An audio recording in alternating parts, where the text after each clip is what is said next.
নামাজের শেষে ডান ও বাম দিকে মুখ ফিরিয়ে আমরা যে বলি আসসালামু আলাইকুম ওয়া রাহমাতুল্লাহ, এটি শুধু নামাজ শেষ করার একটি আনুষ্ঠানিক বাক্য নয়, বরং এটি একটি গভীর অর্থবহ দোয়া, সুন্নাহ এবং ইসলামী ভ্রাতৃত্বের এক অনন্য প্রকাশ।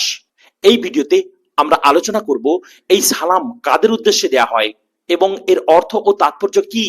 কোরআন ও হাদিসের আলোকে আসুন জিনিসটা বুঝে নিই। নামাজের সালাম অর্থাৎ তাসলিম কি? না, নামাজের শেষ অংশকে বলা হয় তাসলিম। এর মাধ্যমে একজন মুসল্লি নামাজ থেকে বের হয়ে আসে। রাসূলুল্লাহ সাল্লাল্লাহু আলাইহি সাল্লাম নামাজ শেষ করতেন ডান ও বাম দিকে সালাম ফিরিয়ে। আসুন আমরা একটু হাদিসের প্রমাণ দেখে নিই। মুসলিম শরীফে রয়েছে রাসূলুল্লাহ সাল্লাল্লাহু আলাইহি সাল্লাম ডান ও বাম দিকে আসসালামু আলাইকুম ওয়া রাহমাতুল্লাহ বলে সালাম ফিরাতেন। আসসালামু আলাইকুম ওয়া রাহমাতুল্লাহ এর অর্থ কি, এ নিয়ে একটু বিশ্লেষণ করি। আরবিতে বলা হচ্ছে আসসালামু আলাইকুম ওয়া রাহমাতুল্লাহ, যার অর্থ হচ্ছে আপনাদের উপর শান্তি বর্ষিত হোক এবং আল্লাহর রহমত বর্ষিত হোক। আসসালাম মানে শান্তি, নিরাপত্তা, কল্যাণ।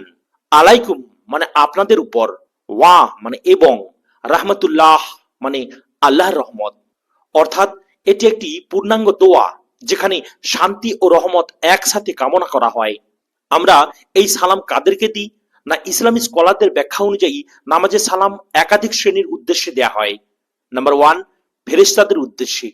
আমাদের ডান ও বাম পাশে দুইজন ফেরেশতা অর্থাৎ কিরামান কাতিবিন অবস্থান করেন, যারা আমাদের আমল লিখে রাখেন। সালামের মাধ্যমে তাদের প্রতিও আমরা শান্তি এবং রহমত কামনা করি। নাম্বার 2, মুসল্লিদের উদ্দেশ্যে। যদি আপনি জামাতে নামাজ পড়েন, হ্যাঁ ভাইরা, যদি জামাতে নামাজ আদায় করা হয় তাহলে পাশে থাকা মুসল্লিদের প্রতিও এই সালাম পৌঁছে যায়। সুনানে আবু দাউদের হাদিস শরীফে বর্ণিত আছে রাসূলুল্লাহ সাল্লাল্লাহু আলাইহি ওয়াসাল্লাম ডান দিকে সালাম ফিরাতেন এমন ভাবে যে তার গালের শুভ্রতা দেখা যেত এবং বাম দিকেও একই ভাবে। অর্থাৎ তিনি খুব ভালো করে ঘুরতেন, মানে সমস্ত মুসল্লিদের দেখতেন এমন ভাবে ঘুরতেন যেন তার গালের অংশ দেখা যায়। অর্থাৎ যদি মুসল্লিরা কোনো ইমাম সাহেবের গালের অংশ পর্যন্ত দেখতে পায় তাহলে তিনি কতটা ঘুরতেন এটা আপনারা কল্পনা করুন। আর এটি প্রমাণ করে যে সালাম উপস্থিত মুসল্লিদের প্রতিও একটি শুভেচ্ছা। নাম্বার 3, নিজের জন্য দোয়া। এই সালাম একটি দোয়া হয়, এটি নিজের জন্য প্রযোজ্য। আমরা আল্লাহর কাছে নিজের জন্য শান্তি ও রহমত কামনা করি। আসুন ইসলামিক স্কলারদের মতামত কি এ নিয়ে একটু আলোচনা করি। ইমাম নববী রহমতুল্লাহ আলাইহি বলেন, নামাজের সালামের মাধ্যমে 3টি পক্ষ অন্তর্ভুক্ত হয়।